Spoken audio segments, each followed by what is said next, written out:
Jesus dito sa lupa sa maraming kapigatian, ipipunin niya ang kanyang mga pinig at titigil na ang memorial. Mag-celebrate natin na memorial ng kamatayan ng Panginoon Jesus. Meron din pala ang ganda. Kaya para sa mga bisita namin, mga inaaral sa Biblia, talagang isang privilege nakaganda ako.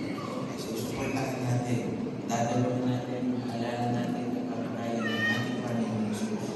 Kasi pagpasok ng malaking kapigatian, sa nalalapit na hinahanap, matatapos ng memorial. Magwawakas na ito.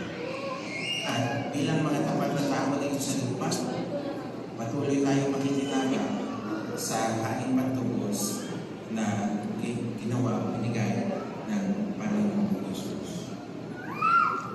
Ngayon, nandito